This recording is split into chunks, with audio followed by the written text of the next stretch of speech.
حرم، کتنی بار کہا ہے میں نے تم سے میری ہر چیز وقت پر تیار ہونی چاہیے؟ کیوں تمہیں میری ایک بات سمجھ نہیں آتی؟ جب دیکھو کتابوں میں گھسی رہتی ہو، آتا جاتا پھر بھی تمہیں کچھ بھی نہیں ہے، مارکس 0۔ اب اٹھاؤ ان کتابوں کو اور میرے جلدی سے کپڑے پریس کرو، جانا ہے مجھے کام سے۔ زاویہ ملک حرم کو کتابوں میں مصروف دیکھ کر چلاتے ہوئے بولا تھا، جس پر حرم فوراً ہی کھڑی ہو تھی۔ جی میں کر رہی ہوں آپ کے کپڑے پریس۔ حرم ہچکچاتے ہوئے بولی تھی، مجھے سمجھ نہیں آتی کہ تم پر میری زبان کا اثر کیوں نہیں ہوتا؟ ہر چیز تمہیں دو تین بار سمجھانی پڑتی ہے۔ آئندہ کے بعد اگر تم مجھے کتابوں میں نظر آئی نا تو میں تمہاری حشر بگاڑ دوں گا۔ زاویہ ملک حرم کا منہ دبوچتے ہوئے غصے سے بولا تھا، جس پر حرم کی آنکھوں سے آنسو ٹوٹ پڑے تھے، مگر وہ خاموشی سے کھڑی صرف اپنی تذلیل برداشت کر رہی تھی۔ زاویہ ملک اسے باتیں سناتا ہوا وہاں سے جا چکا تھا، جبکہ حرم اپنی آنکھیں صاف کرتی الماری سے کپڑے نکال کر پریس کرنے میں مصروف ہو چکی تھی۔ حرم اور زاویہ کی شادی اچھے حالات میں نہیں ہوئی تھی۔ زاویہ نے گھر والوں کی فورس کرنے پر حرم سے شادی تو کر لی، مگر اس سے بیوی ماننا بالکل بھی قبول نہیں تھا۔ وجہ تھی حرم کا زاویہ سے 5 سال چھوٹا ہونا۔ اسے بالکل بھی منظور نہیں تھا کہ اس کی بیوی اس سے بھی چھوٹی ہو۔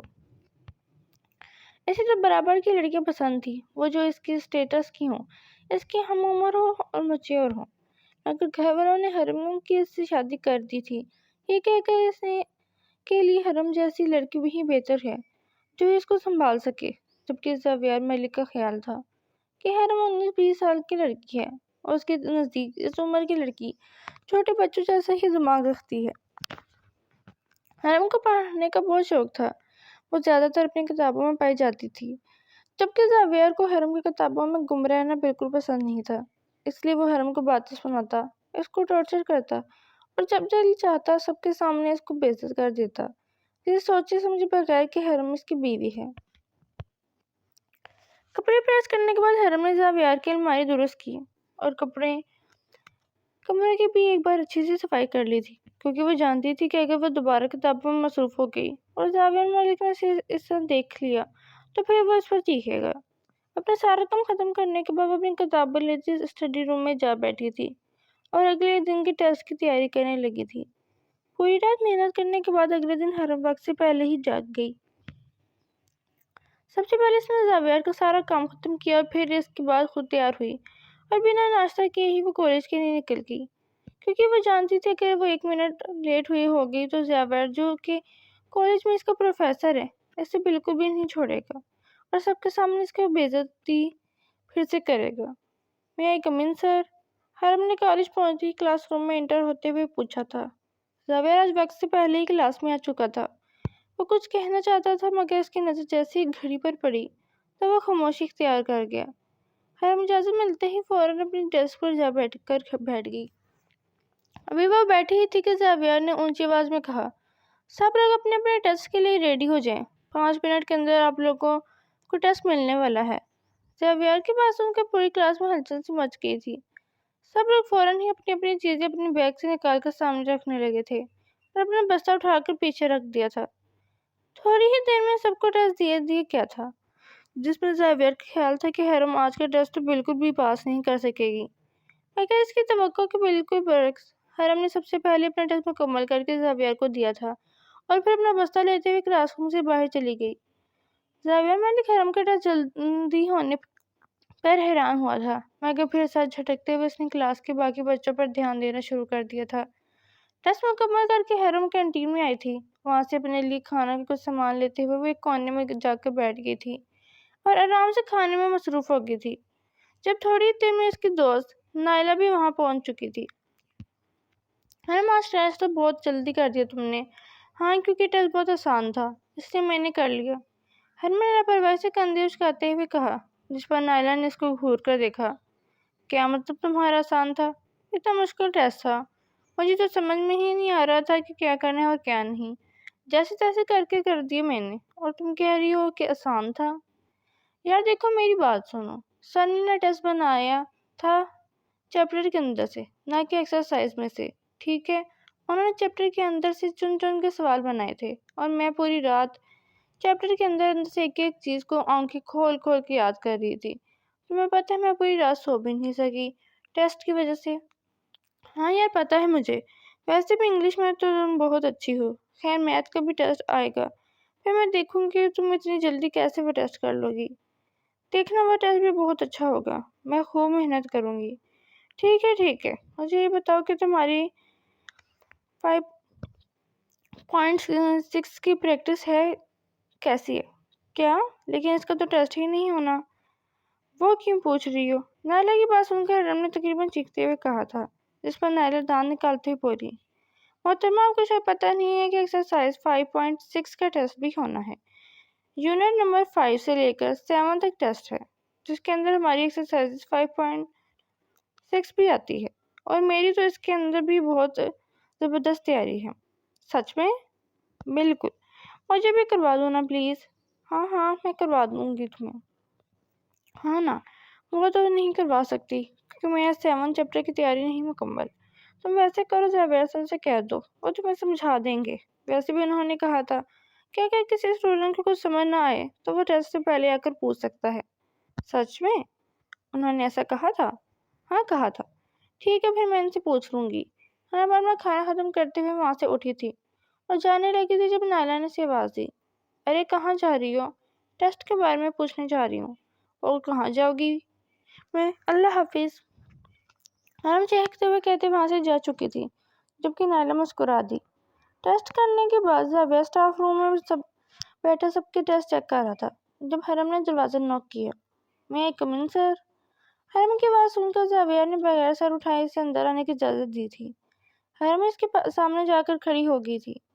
جی بولیں میم، سر آپ کو کیا کام ہے؟ سر وہ مجھے 5.6 سمجھ نہیں آ رہی تھی تو کچھ کوشچن اگر آپ مجھے سمجھا دیں تو۔ جب میں کلاس میں سمجھا رہا تھا تب کہاں تھی آپ؟ سر وہ آپ لوگ کلاس میں ٹھیک سے کام نہیں کر سکتے جو بعد میں آ کر ہم پروفیسر کا دماغ خراب کرتے ہیں۔ کتنی دفعہ ہم سمجھاتے رہتے۔ سر نائلہ کہہ رہی تھی کہ آپ نے کلاس میں بولا تھا کہ اگر کسی کو سمجھ نہ آئے تو وہ مجھ سے پوچھ سکتا ہے، حرم نے ڈرتے ہوئے کہا تھا، جس پر زبیر نے اسے گھور کر دیکھا تھا۔ اچھا، اور یہ میں نے آپ کو تو نہیں کہا تھا، یہ میں نے کلاس کے باقی لوگوں کو کہا ہے۔ آپ اپنے گھر جائیں، جا کر جھاڑو پونچھا کریں، ضرورت نہیں ہے آپ کو پڑھنے کی۔ لیکن کیوں سر؟ بکواس بند کرو حرم اور جاؤ یہاں سے، سمجھی؟ نہیں ہے میرے پاس ٹائم کہ میں تمہیں سمجھا سکوں کچھ بھی، لیکن جاؤ۔ حرم کچھ کہنے والی تھی کہ تب زبیر نے غصے سے چلاتے ہوئے کہا تھا، اور حرم آنکھوں میں آنسو لیے وہاں سے نکل گئی تھی۔ کافی دیر حرم میتھ کے ٹیسٹ کی تیاری کرنے میں مصروف رہی، مگر اسے کچھ بھی سمجھ نہیں آ رہا تھا۔ وہ جتنا کوشچن سولو کرنے کی کوشش کرتی اتنا ہی وہ رجوع میں چلی جاتی۔ اس وقت تھک کر وہ زبیر ملک کے کمرے کی جانب بھری تھی جہاں زبیر سکون سے بیٹھ کر کلاس کے ٹیسٹ چیک کر رہا تھا۔ ہسبینڈ جی، کیا مجھے یہ کوشچن سمجھا سکتے ہیں؟ حرم نے محبت بھرے لہجے میں پوچھا تھا۔ زبیر نے اس کی جانب دیکھا اور غصے سے بولا، میں نے تمہیں دن میں بھی کہا تھا کہ کلاس میں جو بھی کام میں کرواتا ہوں اسے دھیان سے کیا کرو۔ میرے پاس اتنا فضول ٹائم نہیں ہے کہ میں تمہیں یہاں گھر بیٹھ کر بھی وہی کام دوبارہ سے کروا سکوں۔ مجھے اس کوشچن کی سمجھ نہیں آ رہی ہے تو بتا دینا پلیز، پرسوں ٹیسٹ ہے میرا۔ زبیر کی بات سن کر حرم نے دھیمے انداز میں کہا تھا، جس پر زبیر پیپر ایک سائڈ پر رکھ کر بولا تھا، کیا کرو گے تم پڑھ کر؟ گھر والوں نے تمہاری شادی مجھ سے کروا دی، کہاں سے لگتی ہو تم میری بیوی؟ 26 سال کا ہوں میں اور تم 19 کی۔ ابھی پڑھتی ہو مطلب کہ کس اینگل سے تم زبیر ملک کی بیوی لگتی ہو؟ بیوی والے حق تم سے ادا نہیں ہوتے، تمہارے قریب آتے تو تم رونا شروع کر دیتی ہو، اوپر سے گھر والے کہتے ہیں کہ تم اپنی پڑھائی مکمل کر لو، مگر میری بھی تو کچھ فیلنگز ہیں، میرا بھی کچھ احساس ہے۔ کب سمجھ آئے گا تم لوگوں کو کہ میں ایک مرد ہوں اور مرد کب تک خود پر قابو رکھتا ہے؟ زبیر ملک خمار بھرے لہجے میں بولا، جب حرم اس کی طرف دیکھتے ہوئے معصومیت سے بولی، بیوی والے حق کیا مطلب؟ آپ کے سارے حق ادا تو کرتی ہوں میں، آپ کے سارے کام کرتی ہوں، ہر چیز وقت پر تیار رکھتی ہوں، تو یہی تو ہوتے ہیں بیویوں کے حق جو میں پورا ادا کرتی ہوں، تو اب آپ اچھے شوہر ہونے کا حق ادا کریں اور مجھے سمجھائیں۔ حرم کی معصومیت بھرے لہجے میں کہا تھا، جس پر زبیر اپنی تمام چیزیں ایک طرف رکھتا حرم کے قریب آئے تھے اور پھر حرم کو کمر سے پکڑ کے اپنے قریب کرتے ہوئے اس کے ہونٹوں کا بوسہ لیا تھا۔ ہم نے خود کو زاویہ سے دور کرتے ہوئے اسے دور کیا تھا۔ یہ کیا گندی حرکت تھی، شرم نہیں آتی آپ کو؟ کیوں؟ بیوی سے حق وصول کرتے ہوئے شرم آنا کیا ہوتا ہے؟ اور یہ تو ایک شوہر کا حق ہوتا ہے نہ جو وہ اپنی بیوی سے لیتا ہے۔ حرم زاویہ کی معنی ہے باتیں سنتی فوراً کمرے سے بھاگی تھی، جبکہ زاویہ کا دل بے ساختہ تیزی سے دھڑکا تھا۔ آج میچ کے پیپر چیک ہو کر واپس ملنے تھے۔ سب لوگ ایکسائٹیڈ تھے، جبکہ حرم بری طرح سے گھبرائی ہوئی تھی۔ وہ جانتی تھی اس کا رزلٹ کیا آنے والا ہے۔ زیور نے سب کے پیپر تھمائے تھے اور حرم کو پاس بلاتے پیپر اس کی نظروں کے سامنے کیا تھا۔ مس حرم، 5 سوال کا ٹیسٹ تھا۔ آپ نے 2 سوال لکھ کر کس پہ احسان کیا ہے؟ پڑھائی نہیں ہوتی تو گھر بیٹھ کر جھاڑو پوچھا کریں، یونیورسٹی آنے کی کیا ضرورت ہے؟ زاویہ ملک نے حرم کے منہ پر ٹیسٹ مارتے ہوئے سرد لہجے میں کہا تھا۔ کلاس میں دبی دبی سی ہنسی گونجنے لگی۔ حرم نے دکھ سے اپنے شوہر کو دیکھا، جو اسے بے عزت کرنے کا کوئی موقع ہاتھ سے نہیں جانے دیتا تھا۔ یونین میں کوئی بھی ان کے رشتے سے واقف نہیں تھا۔ سوری سر، میں کہا بس زیادہ ڈرامے مت کرو۔ زاویہ ملک کی بات پر حرم روتے ہوئے بولی، میں پاپا کو بتاؤں گی ہم اچھے شوہر نہیں ہیں۔ سر، یہ آپ کی بیوی ہے؟ سب اسٹوڈنٹ حیرت سے پوچھنے لگے۔ تو بے ساختہ زاویہ کا حرم پر ہاتھ اٹھا تھا اور وہ روتے ہوئے کلاس سے باہر بھاگی۔ سامنے سے آتے پیوں سے ٹکرائی اور گرم چائے اس کے اوپر گری۔ دانت سے حرم کی چیخیں نکلی تھیں۔ چیخ سن کر زاویہ کلاس سے باہر آیا تھا۔ حرم کا لال ہوتا ہاتھ دیکھا زاویہ سے اپنے ساتھ اسٹاف روم میں لے جاتا مرہم لگانے لگا تھا۔ جب حرم آنکھوں میں آنسو لیے بولی تھی، جو درد دیتے ہیں وہ مرہم نہیں لگاتے، آپ یا تو درد دیں یا مرہم مت لگائیں۔ زاویہ نے حرم کے آنسو سے تر چہرے کی جانب دیکھا اور قدر نرم لہجے میں بولا، دیکھو حرم، میں نے تم پر ہاتھ اٹھایا، اس لیے میں تم سے معافی مانگتا ہوں، مگر تمہیں اس طرح سب کے سامنے مجھے شوہر جی نہیں کہنا چاہیے تھا۔ اور میں آپ کو ایسا کیوں نہیں کہتی کہ آپ سچ میں اس رشتے کو نہیں چلانا چاہتے؟ حرم کی بات سن کر زاویہ نے اس کی جانب دیکھا اور پھر آہستگی سے بولا، یہ رشتہ گھر والوں کی مرضی سے ہوا ہے، تم مجھ سے بہت چھوٹی ہو۔ حرم، ابھی تو تم پورے 20 سال کی بھی نہیں ہوئی، تم میری شدتیں میری محبت برداشت نہیں کر سکو گی، اور ویسے بھی میں اپنے لیول اور اپنے اسٹیٹس کی کسی لڑکی کو اپنی زندگی میں شامل کرنا چاہتا ہوں۔ تو ٹھیک ہے زاویہ ملک، آپ مجھے طلاق دے دیں، ویسے بھی حرم تو ایک کھلونا ہے نا، جس کا جب دل چاہتا ہے جہاں مرضی اٹھا کر رکھ دیتا ہے۔ کسی نے یہ نہیں سوچا کہ اس میں حرم کی خوشی ہے یا نہیں۔ ایگزام دے کر واپس آئی تو گھر والوں نے کہا تمہاری شادی ہے۔ زاویہ کے ساتھ خاموشی سے مان لیا، کیونکہ کسی نے یہ نہیں پوچھا کہ تمہیں زاویہ سے شادی کرنی ہے یا نہیں۔ سب نے بس یہ کہا کہ تمہاری شادی ہے۔ میں کیا کہتی، خاموش رہی۔ پھر وقت بدلا، میں نے آگے پڑھنے کی خواہش ظاہر کی تو مجھے اسی یونیورسٹی میں داخلہ کرا دیا گیا جہاں کے پروفیسر آپ تھے، اور کہا دیا کہ تمہیں اسی یونیورسٹی میں اس لیے دلایا ہے تاکہ تم زاویہ کے قریب رہو۔ کسی نے یہ نہیں پوچھا کہ کیا تم اس کے قریب رہنا بھی چاہتی ہو یا نہیں۔ میں تب بھی خاموش رہی۔ ہاں، مجھے پڑھنے کا شوق ہے، کیونکہ میں جانتی ہوں کہ ایک نہ ایک دن آپ مجھے چھوڑ دیں گے۔ یہ شوق مجھے پہلے نہیں تھا، آپ سے شادی کے بعد پیدا ہوا، کیونکہ شادی کے پہلے ہی دن مجھے محسوس ہو گیا تھا کہ ہمارا یہاں رشتہ کبھی نہیں چلے گا۔ اس لیے میں خوب محنت کرتی ہوں، دن رات پڑھتی ہوں، تاکہ اگر آپ مجھے طلاق بھی دے دیں تو میری زندگی پر کوئی اثر نہ پڑے۔ میں نے آپ سے صرف ایک مدد مانگی تھی، میتھ کے ٹیسٹ میں، کیونکہ میں میتھ میں تھوڑی کمزور ہوں، مگر آپ نے اس میں بھی میری مدد نہ کی۔ آپ جانتے تھے کہ غلطی آپ کی تھی، پھر بھی آپ نے سب کے سامنے مجھ پر ہاتھ اٹھایا۔ کوئی بات نہیں حرم، یہ بھی منظور ہے، مگر حرم مزید کچھ برداشت نہیں کر سکتی۔ خدا کا واسطہ ہے آپ کو حرم کو اس رشتے سے آزاد کر دیجیے جس کا کوئی نام نہیں ہے۔ میں بے نام رشتے میں نہیں رہنا چاہتی، پلیز۔ یہ کہہ کر ہم نے زاویہ کے ہاتھ سے اپنا ہاتھ چھڑایا۔ آنکھوں میں آنسو لیے وہ وہاں سے چلی گئی، جبکہ زاویہ کے کانوں میں ابھی بھی حرم کی آواز گونج رہی تھی۔ حرم کے جانے کے بعد کمرے میں ایک عجیب سی خاموشی پھیل گئی تھی۔ زاویہ وہی کھڑا رہ گیا، اس کی نظر دروازے پر جمی تھی جہاں سے حرم ابھی بھی گئی تھی، مگر اس کے قدم جیسے زمین میں گڑ گئے تھے۔ حرم کی ہر بات اب بھی اس کے کانوں میں گونج رہی تھی۔ میں بے نام رشتے میں نہیں رہنا چاہتی، اس لیے بے اختیار آنکھیں بند کر لیں۔ دل میں ایک انجانا سا بوجھ اتر آیا تھا، کیا واقعی میں نے اس کے ساتھ زیادتی کی ہے؟ وہ بہت سے سرگوشی کی طرح بولا۔ پہلی بار اسے احساس ہو رہا تھا کہ حرم صرف ایک ضدی لڑکی نہیں تھی، بلکہ ایک ایسی لڑکی تھی جس کی زندگی نے اس کی عمر سے پہلے ہی بہت کچھ سکھا دیا تھا۔ حرم یونیورسٹی سے سیدھا گھر آئی تھی اور فوراً خود کو کمرے میں بند کر لیا تھا۔ دروازہ بند کرتے ہی اس کے ضبط سے سارے پردے ٹوٹ گئے۔ وہ بیڈ پر بیٹھ گئی اور دونوں ہاتھوں سے اپنا چہرہ چھپا کے رونے لگی۔ آخر میری غلطی کیا ہے؟ اس کے ہونٹ کپاتے ہوئے سرگوشی کر رہے تھے۔ وہ تھک چکی تھی، ہر وقت خاموش رہتے مگر آج پہلی بار اس نے اپنے دل کی بات کہہ دی تھی۔ کچھ دیر بعد اس نے آنسو پوچھے اور آہستہ سے میز پر رکھی کتاب اٹھا لی۔ مجھے کمزور نہیں بننا، مجھے مضبوط بننا ہے، اس نے دل میں خود سے کہا۔ اس کی نظر کتاب پر تھی مگر ذہن میں بار بار زاویار کا چہرہ آ رہا تھا۔ زاویار بھی اب بھی سنجیدہ اسی جگہ کھڑا تھا، جیسے پہلی بار محسوس ہو رہا تھا کہ شاید وہ حرم کو سمجھنے میں بہت بڑی غلطی کر بیٹھا ہے اور شاید بہت دیر ہونے سے پہلے اسے غلطی کو ٹھیک کرنا ہوگا۔ اگلے دن گھر کا ماحول معمول کے مطابق تھا مگر حرم کے دل میں عجیب سی ویرانی بسی ہوئی تھی۔ وہ ہمیشہ کی طرح جلدی اٹھ گئی تھی مگر آج اس کے قدموں میں وہی تیزی نہیں تھی جو اکثر ہوا کرتی تھی۔ آنکھیں رات بھر رونے کی وجہ سے سرخ ہو چکی تھیں۔ ناشتے کی میز پر سب لوگ موجود تھے۔ حرم خاموشی سے آ کر ایک طرف بیٹھ گئی۔ اس نے نظریں جھکا رکھی تھی جیسے کسی سے نظریں ملانے کی ہمت نہ ہو۔ کچھ لمحہ بعد زاویہ بھی وہاں آ گیا۔ اس کی نظر جیسے ہی حرم پر پڑی تو ایک لمحے کو وہ ٹھٹک گیا۔ حرم آج غیر معمولی طور پر خاموش تھی، نہ اس نے سلام کیا نہ ہی اس کی طرف دیکھا۔ یہ وہی حرم تھی جو ہمیشہ اس کے ارد گرد گھومتی رہتی تھی، چھوٹی چھوٹی باتوں کا خیال رکھتی تھی، مگر آج وہ بالکل اجنبی لگ رہی تھی۔ حرم چائے دو؟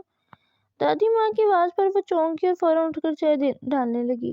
اس کے ہاتھ ہلکے ہلکے کانپ رہے تھے۔ کپ میز پر رکھتے ہوئے اس کی نظر ایک لمحے کے لیے زاویہ سے ٹکرائی مگر اگلے ہی پل اس نے نظریں جھکا لی۔ زاویہ کو اس لمحے عجیب سے احساس ہوا جیسے اس خاموشی میں بہت سی شکایتیں چھپی ہوئی تھیں۔ ناشتہ ختم ہونے کے بعد سب لوگ اپنی اپنی مصروفیات میں لگ گئے۔ حرم نے جلدی سے اپنی کتابیں اٹھائیں اور یونیورسٹی جانے کے لیے نکل گئی۔ زاویہ کچھ دیر تک دروازے کی طرف دیکھتا رہا جہاں سے حرم ابھی نکلی تھی، پھر اس نے جیب سے گاڑی کی چابی نکالی اور آہستہ سے بولا، مجھے اس سے بات کرنی ہوگی۔ کچھ دیر بعد یونیورسٹی کے گیٹ کے باہر ایک سیاہ گاڑی آ کر رکی۔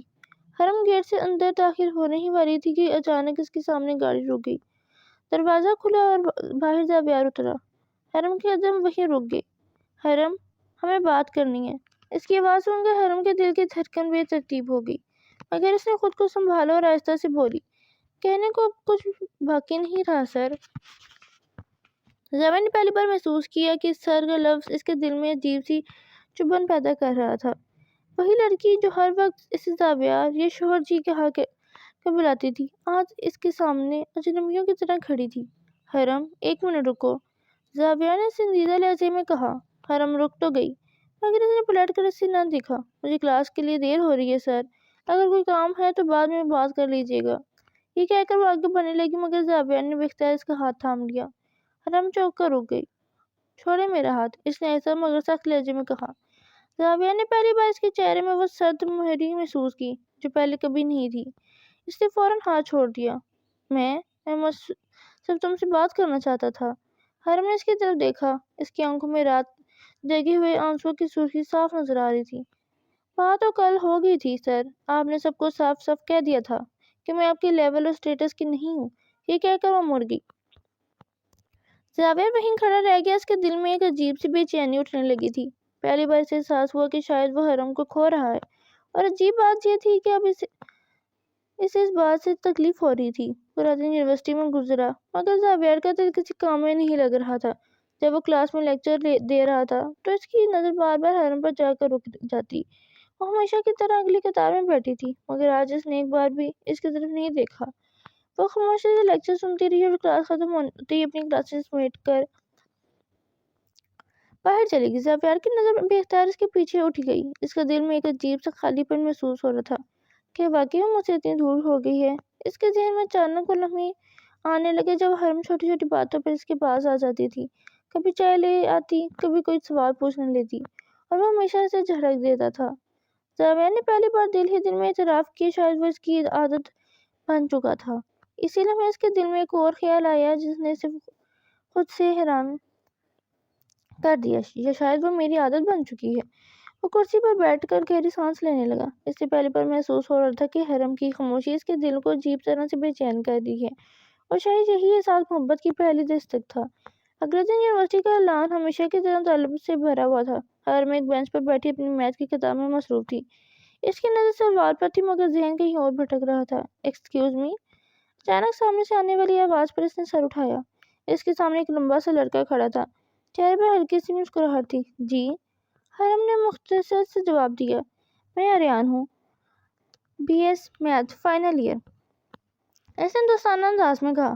میں نے کئی بار آپ کو یہاں اکیلے بیٹھ کر میتھ کے سوال حل کرتے دیکھا ہے۔ اگر آپ چاہیں تو میں آپ کی مدد کر سکتا ہوں۔ میتھ میرا فیورٹ سبجیکٹ ہے۔ حرم ایک لمحے کو حیران ہوئی، پھر آہستہ سے بولی، شکریہ مگر میں خود کو کوشش کر لوں گی، کوئی مسئلہ نہیں، مگر اگر آپ چاہیں تو ہم ساتھ بیٹھ کر بھی میتھ حل کر سکتے ہیں۔ اریان نے سامنے والے بینچ پر بیٹھتے ہوئے کہا۔ کچھ لمحے بعد وہ واقعی اسے سوال سمجھانے لگا۔ ادھر سے گزرتے ہوئے زاویہ کی نظر اچانک اس منظر پر پڑی۔ وہ چند قدم چل کر رک گیا۔ اس نے دیکھا حرم سامنے بیٹھے اس لڑکے کی بات غور سے سن رہی تھی۔ کبھی وہ کاپی میں کچھ لکھتی، کبھی سر ہلا دیتی، اور کئی دنوں بعد اس کے ہونٹوں پر ہلکی سی مسکراہٹ بھی آ گئی۔ زاویہ کے دل میں عجیب سی چبھن اٹھی۔ یہ لڑکا کون ہے؟ اس کے ذہن میں خیال آیا۔ وہ کچھ لمحے وہیں کھڑا انہیں دیکھتا رہا۔ جب اریان نے حرم کے ہاتھ سے کاپی لے کر اس میں کچھ سمجھایا تو زاویہ کا جبتی سختی سے جڑ گئے۔ بے اختیار اس کے قدم ان کی طرف بڑھ گئے۔ مس حرم! اس کی آواز میں غیر معمولی طور پر سختی تھی۔ حرم چونک کر کھڑی ہو گئی۔ سر! اریان بھی کھڑا ہو گیا۔ زاویہ کی نظر پہلے اریان پر گئیں، پھر حرم پر ٹکی۔ کلاس ختم ہونے کے بعد یونیورسٹی کے لان میں بیٹھ کر گپ شپ کرنا شاید آپ کی پڑھائی کا نیا طریقہ ہے؟ اس نے سرد لہجے میں کہا۔ حرم کا چہرہ فوراً سخت ہو گیا۔ ہم گپ شپ نہیں کر رہے تھے سر، یہ مجھے میتھ کا سوال سمجھا رہے تھے، اریان نے شائستگی سے کہا۔ سر دراصل میں نے خود آفر کی تھی مدد، اگر کوئی مسئلہ ہے تو میں نے آپ سے وضاحت نہیں مانگی۔ زاویہ نے اس کی بات کاٹ دی۔ اریان چند لمحے خاموش رہا، پھر بولا، اوکے سر، میں چلتا ہوں۔ وہ وہاں سے چلا گیا۔ حرم نے ناراض نظروں سے زاویہ کو دیکھا۔ آپ کو اس طرح بات کرنے کی کیا ضرورت تھی؟ زاویہ نے تیز لہجے میں کہا۔ ضرورت تھی کیونکہ تم میری اسٹوڈنٹ ہو۔ حرم کے ہونٹوں پر تلخی مسکراہٹ آ گئی۔ صرف اسٹوڈنٹ؟ یہ کہہ کر اس نے آنکھوں میں دیکھتے ہوئے آہستہ سے بولا، پریشان نہ ہو سر، میں آپ کے اسٹیٹس کے لائق نہیں ہوں، اس لیے آپ کو فکر کرنے کی ضرورت بھی نہیں ہے۔ یہ کہہ کے وہ اپنی کتابیں اٹھا کر وہاں سے چلی گئی۔ زاویہ وہیں کھڑا رہ گیا۔ اس کے دل میں عجیب سا غصہ اور بے چینی ایک ساتھ اٹھ رہی تھی۔ اس نے مٹھیاں بیچ لیں۔ مجھے کیوں اتنا برا لگا؟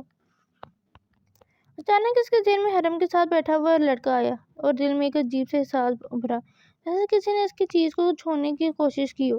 اسی لمحے اسے پہلی بار شدت سے احساس ہوا وہ حرم کو کسی اور کے ساتھ دیکھ ہی نہیں سکتا تھا۔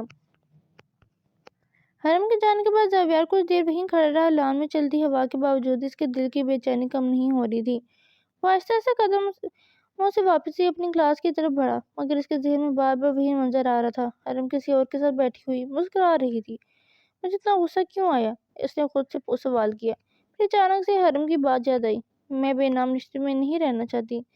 زاویہ رک گیا۔ پہلی بار شدت سے احساس ہوا کہ اگر واقعی حرم اس کی زندگی سے چلی گئی تو شاید وہ اس خلا کو کبھی برداشت نہ کر سکے۔ اسی لمحے اس نے فیصلہ کر لیا۔ شام کو جب حرم گھر پہنچی تو وہ اپنے کمرے کی طرف جا رہی تھی کہ اچانک زاویہ اس کے سامنے آ کر رک گیا۔ حرم، مجھے تم سے بات کرنی ہے۔ حرم خاموشی سے کھڑی رہی۔ زاویہ نے گہری سانس لی اور دھیمی آواز میں بولا، سر میں نے بہت دیر سے سمجھا، مگر سچ یہ ہے کہ میں تمہیں کھونا نہیں چاہتا۔ حرم کی آنکھیں حیرت سے پھیل گئیں۔ زاویہ پہلی بار نرم لہجے میں بولا، اگر تم چاہو تو ہم اس رشتے کو ایک اور موقع دے سکتے ہیں۔ حرم خاموشی سے دیکھتی رہی اور اس خاموشی میں ان کہیں ایک نئی موڑ پر ختم ہو گئی۔